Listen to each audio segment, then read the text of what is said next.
بسم اللہ الرحمن الرحیم بسم اللہ والحمد للہ والصلاة والسلام علی رسول اللہ اللہم ارنا الحق حقا وارزقنا اتباعہ وارنا الباطل باطلا وارزقنا اجتنابہ اللہم علمنا ما ينفعنا وانفعنا بما علمتنا وزدنا علما. اما بعد، اس سے پہلے والے ہفتے میں پچھلے جمعے کے دن آیت نمبر 6 سے لے کے آیت نمبر 16 تک سورہ نور کی تفسیر ہوئی تھی، جس میں ہم نے دیکھا تھا کہ ایک مہینے تک مسلسل وحی نازل نہیں ہوئی تھی، اور آپ صلی اللہ علیہ وسلم، صحابہ کرام، ام المؤمنین حضرت عائشہ، ان کے والدین، سبھی لوگ ایک عجیب کرب کا وقت گزار رہے تھے، اور منافق پوری آزادی کے ساتھ ایک بے بنیاد بات کو پھیلانے میں لگے ہوئے تھے. ماحول میں عجیب سی سراسیمگی، بے چینی اور پریشانی کا ماحول تھا.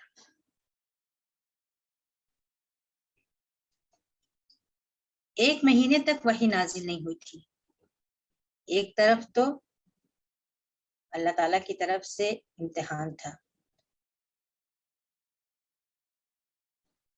اور امتحان تھا کہ دیکھیں کون کس قدر اس میں حصہ لیتا ہے.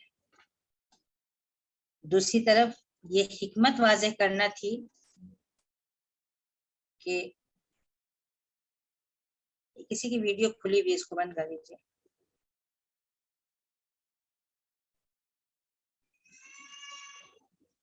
اس بات کی حکمت بھی واضح کرنا تھی کہ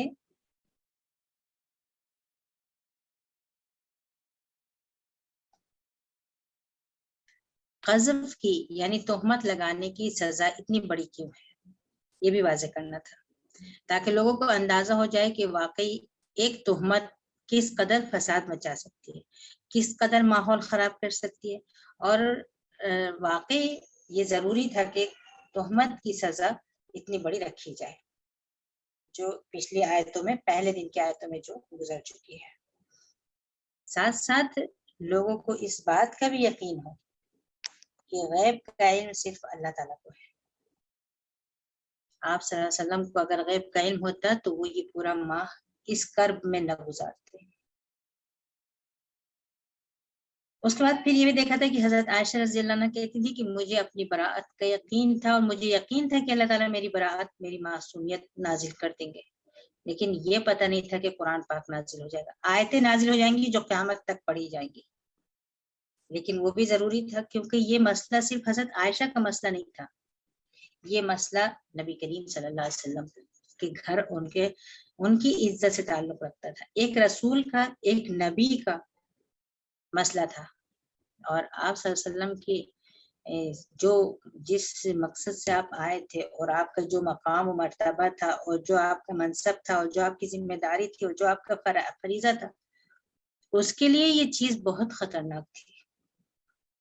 یہ نبی رسول اللہ صلی اللہ علیہ وسلم کی گھر، آپ کے گھرانے، آپ کی عزت کا مسئلہ تھا، اور ضروری تھا کہ وہ قرآن میں نازل ہو جو قیامت تک آپ صلی اللہ علیہ وسلم کے بارے میں پڑھا جائے. اس کے باوجود بھی آج بہت سے فرقے ہیں جو حضرت عائشہ کی براءت کو نہیں مانتے ہیں اور ان کے اوپر تہمت لگاتے ہیں، قرآن نازل ہونے کے باوجود بھی. اگر قرآن نازل نہیں ہوتا تو پھر لوگ کس قدر شیطان کو موقع ملتا اس طرح کی چیزوں کو ابھارنے کا.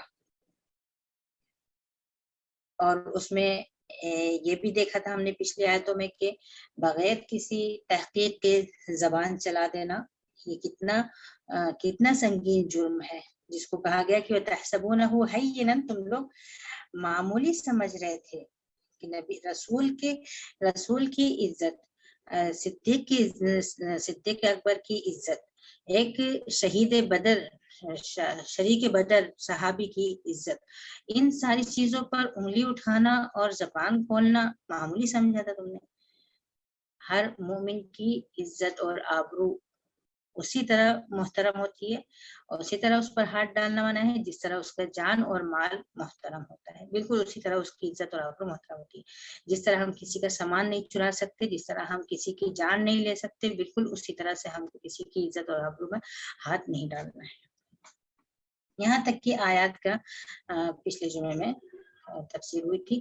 اب آگے کی آیتیں شروع کرتے ہیں۔ آیت نمبر 16 تک ہو گیا تھا، آیت نمبر 17 سے شروع کریں گے۔ اعوذ باللہ من الشیطان الرجیم، بسم اللہ الرحمن الرحیم۔ یعظکم اللہ ان تعودوا لمثلہ ابدا ان کنتم مؤمنین ویبین اللہ لکم الآیات واللہ علیم حکیم۔ إن الذين يحبون أن تشيع الفاحشة في الذين آمنوا لهم عذاب أليم في الدنيا والآخرة والله يعلم وأنتم لا تعلمون ولولا فضل الله عليكم ورحمته وأن الله رؤوف رحيم يا أيها الذين آمنوا لا تتبعوا خطوات الشيطان ومن يتبع خطوات الشيطان فإنه يأمر بالفحشاء والمنكر ولولا فضل الله عليكم ورحمته ما زكى منكم من أحد أبدا ولكن الله يزكي من يشاء والله سميع عليم ولا يأتل أولو الفضل منكم والسعة أن يؤتوا أولي القربى والمساكين والمهاجرين في سبيل الله ولا يأتل أولو الفضل منكم والسعة أن يؤتوا أولي القربى والمساكين والمهاجرين في سبيل الله وليعفوا وليصفحوا ألا تحبون أن يغفر الله لكم والله غفور رحيم۔ یہ آیتیں ہیں آیت نمبر 22 تک، اس کا ترجمہ کر لیتے ہیں۔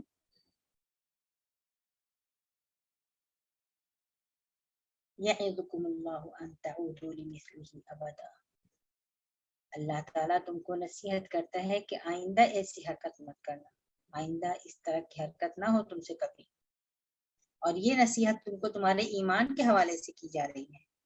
اللہ تعالیٰ تمہیں نصیحت کرتا ہے کہ تم آئندہ ایسی حرکت مت کرنا اگر واقعی تم مؤمن ہو، اور اللہ تعالیٰ تمہارے لیے آیتوں کو کھول کھول کر بیان کر رہا ہے، اور اللہ تعالیٰ جاننے والا ہے اور حکمت والا ہے، وہ ہر چیز کے بارے میں علم رکھتا ہے۔ تم نے کہاں سے کس مقصد سے کس غرض سے کیا بات کہی اور اس کی کیا سزا ہو اور کیا اس کے لیے احکام ہو، اللہ تعالیٰ کی حکمت پر مبنی ہے چیزیں، اور اس کے احکام میں اس کے ہر حکم میں حکمت ہوتی ہے۔ اللہ تعالیٰ تمہارے لیے آیتوں کو کھول کھول کر بیان کر رہا ہے، اور اللہ تعالیٰ جاننے والا ہے اور حکمت والا ہے۔ بے شک جو لوگ، جن لوگوں کو اس سے دلچسپی ہوتی ہے یا وہ یہ پسند کرتے ہیں کہ اہل ایمان کے درمیان برائی اور بے حیائی کو پھیلائیں، ان کے لیے دنیا اور آخرت دونوں میں ان کے لیے دردناک عذاب ہے۔ اللہ جانتا ہے تم نہیں جانتے، اللہ جانتا ہے کہ یہ لوگ جو برائی پھیلاتے ہیں یہ کیوں پھیلاتے ہیں اور کس لیے پھیلاتے ہیں اور کس طرح سے پھیلاتے ہیں، تم نہیں جانتے ان کے مقصد کو۔ اگر تم پر اللہ کا فضل اور اس کی مہربانی نہ ہوتی تو تم سخت خسارے میں پڑ جاتے۔ اگر اللہ کا فضل اور اس کی مہربانی نہ ہوتی تو معاملہ بہت بگڑ جاتا۔ بے شک جان لو کہ بے شک اللہ تعالیٰ بہت مہربان ہے اور بہت رحم فرمانے والا ہے۔ اے لوگوں جو ایمان لائے ہو، شیطان کے نقش قدم پر مت چلو، اس کے بتائے ہوئے راستے پر قدم مت رکھو۔ جو شیطان کے نقش قدم پر چلتا ہے، جو اس کے راستے پر قدم رکھ دیتا ہے، تو اس کو یقین ہونا چاہیے کہ بے شک وہ جس نے شیطان کے راستے پر قدم رکھ لیا اس کا کیا انجام ہوگا، یہ نہیں بتایا انجام کیا ہوگا، وجہ بتا دی کہ اس کا انجام کیا ہوگا، تم سمجھ لو کیوں، کیونکہ شیطان جو ہوتا ہے وہ یأمر بالفحشاء والمنکر، وہ بے حیائی اور برائی کا حکم دیتا ہے۔ حکم دیتا ہے مطلب بے حیائی اور برائی کی طرف راغب کرتا ہے۔ اگر اللہ کا فضل اور اس کی مہربانی نہ ہو تم پر تو تم یہ سمجھو کہ کبھی کوئی پاک نہ رہ سکے. احدن ابدا، تم میں سے کوئی بھی کبھی بھی پاک نہیں رہ پاتا جس قدر شیطان کا جال پھیلا ہوا ہے. لیکن اللہ تعالیٰ جس کو چاہتا ہے اس کو پاک کر دیتا ہے.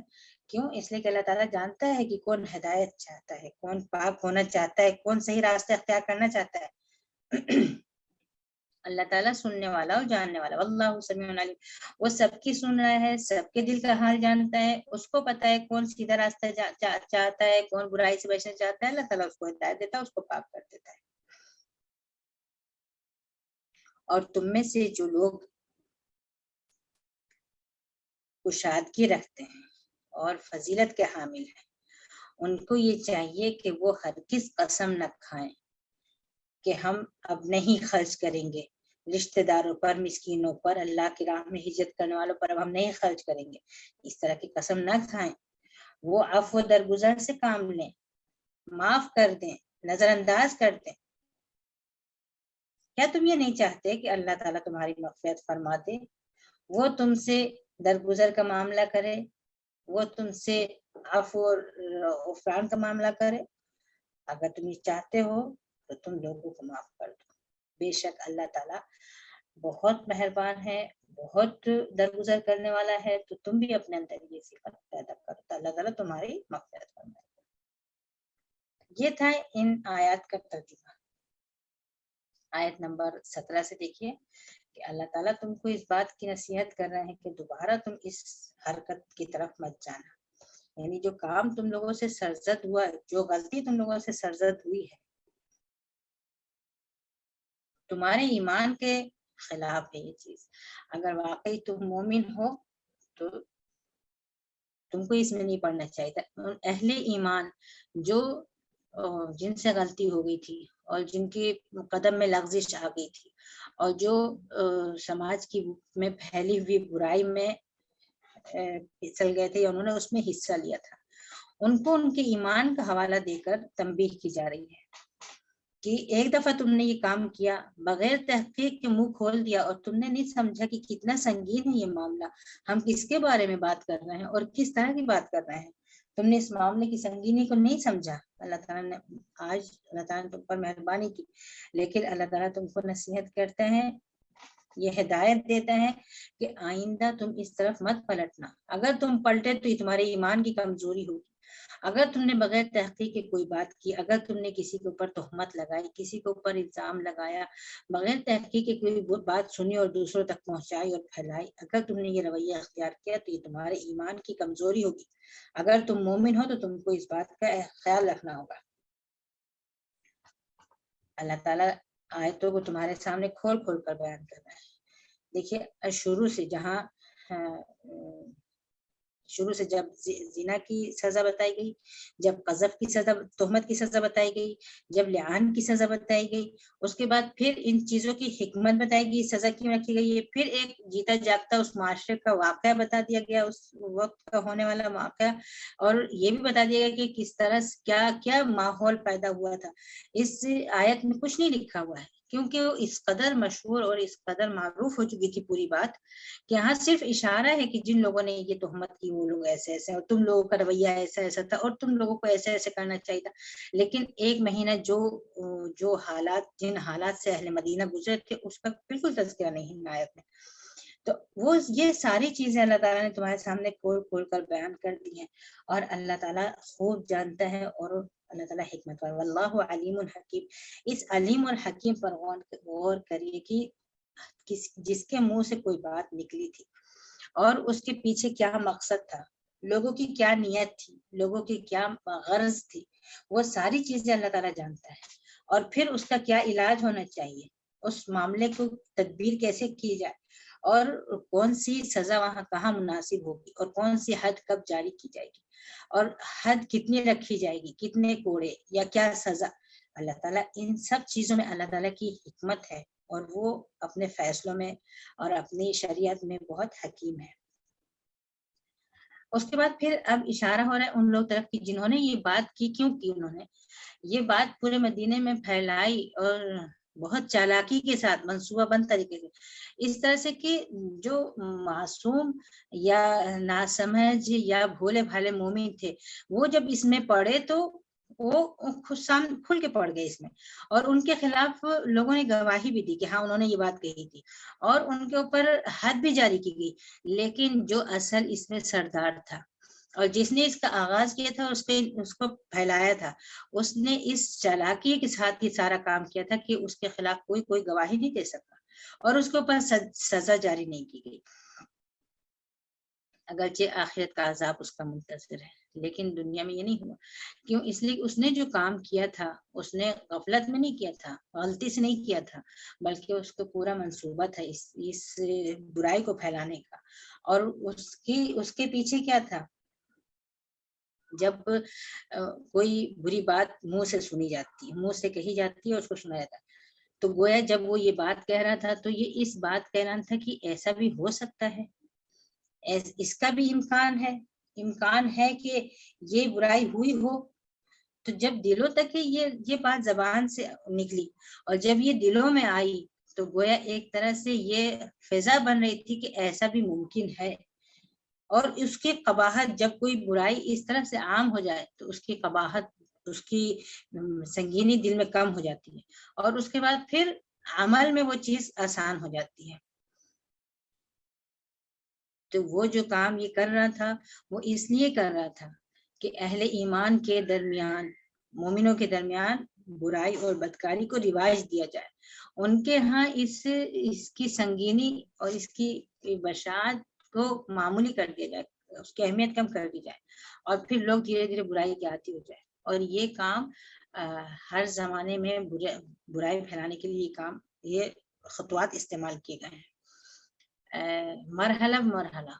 پہلے اس کو کہہ کے لوگوں کو اس کا عادی بنا دو، سنا کے لوگوں کو اس کا عادی بنا دیں، لوگ سن کے عادی ہو جائیں، پھر اس کی کہنے کے عادی ہو جائیں، پھر کرنے تک کے بھی پہنچ جائیں، ان کو کرنے میں بھی اس کے کوئی سنگینی محسوس نہ ہو، گویا برائی کے عادی ہو جائیں وہ لوگ۔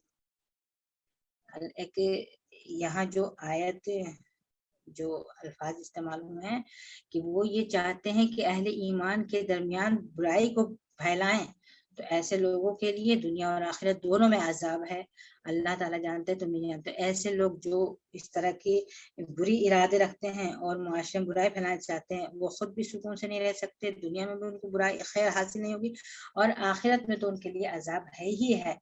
وہ کون لوگ ہیں اور کیوں ایسا کرتے ہیں اور کیا ان کی چالیں ہیں تم نہیں جانتے، اللہ جانتا ہے۔ اگر اللہ کا رحم اور اس کا فضل نہ ہوتا تو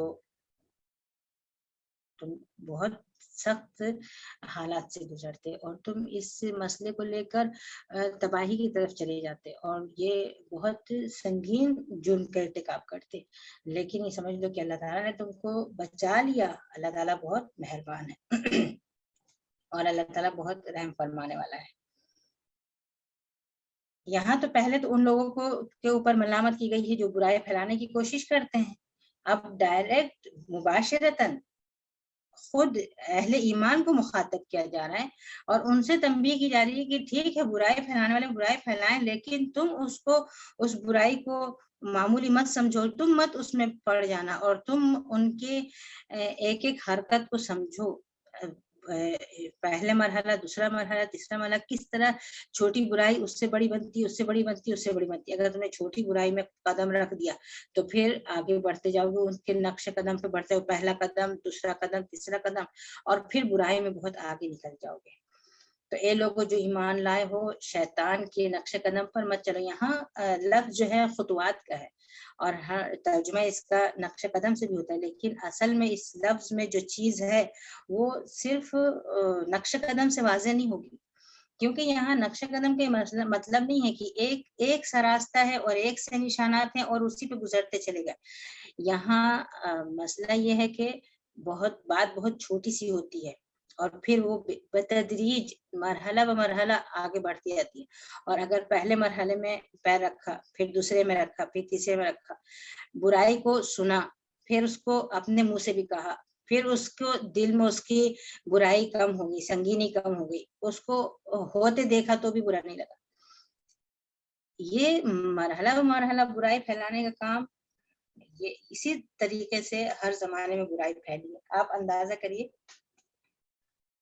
ابھی جن گھروں میں یا جن خاندانوں میں آپ یہ دیکھ رہی ہوں کہ وہاں پردے کا اہتمام نہیں ہے یا لڑکیاں زیب و زینت کے ساتھ باہر نکل رہی ہیں، تو ایسا نہیں ہے کہ وہ لڑکیاں بہت پردے والی تھیں اور اچانک بے پردہ ہو گئی، اور ایسا نہیں ہے کہ وہ ان کے والدین بہت اہتمام کرنے والے تھے اور اچانک انہوں نے اجازت دے دی ان کو بے پردہ نکلنے کی. ایسا نہیں ہوا.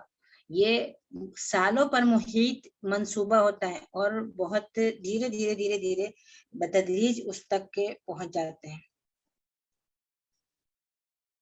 اللہ تعالیٰ کا فضل ہوتا ہے جو آدمی پہلے ہی مرحلے میں ہوشیار ہو جاتا ہے اور اس برائی سے دور رہتا ہے.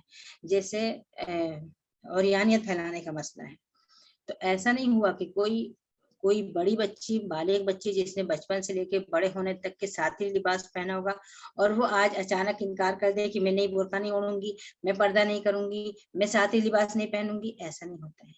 چھوٹے میں سے اس کی اس طرح کی عادت ہوتی ہے. پہلے ایک ہی عمر کے بیٹا بھی اور بیٹی بھی ہو، کیوں آپ کا بیٹا سادی لباس میں ہوتا ہے، کیوں اس کی شرٹ کی آستین بھی پوری ہوتی ہے، اس کی پینٹ بھی پوری لمبی ہوتی ہے، اور کیوں بچیاں چڈی فراق پہنی ہوتی ہے. کیوں اتنے چھوٹے کپڑوں میں بچہ کبھی نظر نہیں آتا جتنی چھوٹی کپڑوں میں بچیاں بڑے ہونے تک نظر آتی ہیں. بچیوں کو گرمی لگ رہی ہے، بچوں کو گرمی نہیں لگتی ہے. لیکن جب یہ شروع سے اس کی عادت ہو جاتی ہے مختصر کپڑے پہننے کی، چھوٹے کپڑے پہننے کی، اور یا اب فراق نہیں، وہ چھوٹا سا ٹاپ، چھوٹی سی جینس یا چھوٹا سا شارٹ اسکرٹ، اس طرح کی چیزیں جب چھوٹے میں سے پہنائی جائیں گی پھر وہ بڑے ہو کر اسی طرح سے پہنتی رہیں گی. جیسے جیسے بڑی ہوتی ہے ان کے اندر پردے کی حس نہیں پیدا کی گئی. جب نماز بالغ ہونے کے بعد فرض ہوتی ہے اور 7 سال سے کہا گیا کہ پابندی سے نماز کا حکم دو بچوں کو، 10 سال کے ہوں تو مارو، جبکہ ابھی فرض نہیں ہوئی ہے، لیکن 10 سال کا 3 سال تک مسلسل آپ 5 وقت اس کو نماز کے لیے کہتے رہے. فجر کے وقت جگائے، جاڑے میں، گرمی میں، برسات میں، ہر موسم میں فجر کی نماز کے لیے اس کو جگا دیں. یہ رات کو نماز پڑھ کے سونے کا ہے. 5 وقت اس کو کہہ کے مارنا نہیں ہے، ڈانٹنا نہیں ہے، غصہ نہیں کرنا ہے، لیکن 7 سال سے آپ شروع کریں اور ہر دن 5 دفعہ اسے کہیں کہ نماز پڑھنا ہے، نماز پڑھنا ہے، نماز پڑھو، نماز پڑھو، نماز پڑھو. تو جب وہ 10 سال کا پہنچے گا تو وہ تو اس کو کھانے پینے اور سونے جیسے عادت ہو جائے گی نماز پڑھنے کی، کیا اس کو مارنے کی ضرورت پڑے گی؟ تو اگر نماز کو اس طرح اتنے پہلے سے اس کی عادت دلائے گی تو کیا پردہ جب بالغ ہونے کے بعد فرض ہوتا ہے پردہ، تو آپ بالغ ہونے کے بعد اس کی عادت دلوائیں گی تو وہ ہو جائے گا؟ نہیں، اس کو شروع سے کرنا. لیکن جب شروع سے پردے میں نہیں، حتیٰ کہ ساتر لباس میں بھی کوتاہی ہوتی ہے، گھر کے بچوں سے ملنے جلنے میں بھی کوتاہی ہوتی ہے، اور ان کو پردے کا عادت بالکل نہیں ڈلائی جاتی ہے. اس کے بعد بھی جب بالغ ہو جاتی ہیں بچیاں، اس کے بعد بھی یہ نہیں سمجھا جاتا ہے کہ اب بچی کو پردہ کرانا ہے. اب تو اگر ہم نے اب تک عادت نہیں ڈلائی تو اب تو فرض ہو گیا، اب تو ضروری ہے کہ بچی برقع اوڑھے، بچی چہرہ ڈھکے، بچی نوز پیس لگائے، بچی اپنی زینت چھپائے. یہ ساری چیزیں اب تو ضروری ہو گئی. لیکن چونکہ عادت نہیں ہوئی اور ابھی بھی اس کا اہتمام نہیں ہو رہا ہے، ابھی بھی کس چیز کا انتظار کیا جاتا ہے پتہ نہیں. بچی برقع اوڑھے گی تو بڑی لگنے لگے گی، تو کیا آپ اس کو زندگی بھر برقع نہیں اڑائے تو ہمیشہ چھوٹی رہے گی؟ یہ ساری چیزیں خطوات شیطان ہیں. یہ شیطان کے مرحلہ بمرحلہ بہکانے کے طریقے ہیں، جو چاہتا ہے کہ معاشرے میں برائی پھیلے اور بے حیائی پھیلے. اے لوگوں جو ایمان لائے ہو، شیطان کی ان باتوں میں مت آؤ. شیطان کے پیچھے چل پڑے اگر تو ایک مرحلے کے بعد دوسرا مرحلہ. وہ تمہیں کس چیز کا حکم دیتا ہے؟ الفحشاء والمنکر. فحشاء کیا ہے اور منکر کیا ہے؟ فحشاء مانے بے حیائی کی بات ہے، منکر مانے عموماً ہر برائی. تو جب منکر کہا تھا تو اس میں فحشاء بھی تو شامل ہو گیا. بے حیائی بھی تو برائیوں میں سے ایک برائی ہے. کیوں فحشاء کو الگ سے اس کا ذکر کیا گیا؟ یقیناً اس کی بشاعت اور اس کی سنگینی کی وجہ سے اس کو الگ کیا ہوگا کہ برائیوں کا تو حکم دیتا ہی دیتا ہے، لیکن خاص طور سے بے حیائی کا حکم دیتا ہے اور تمہیں بے حیائی کا عادی بنا دیتا ہے. ایک دوسری جگہ آیا ہے، سورہ بقرہ میں پڑھا ہوگا آپ لوگوں نے، سورہ بقرہ آیت نمبر 268. الشیطان یعدکم الفقر ویأمرکم بالفحشاء واللہ یعدکم مغفرۃ منہ وفضلا واللہ واسع علیم. شیطان تم کو فقر و فاقہ کا حکم دیتا ہے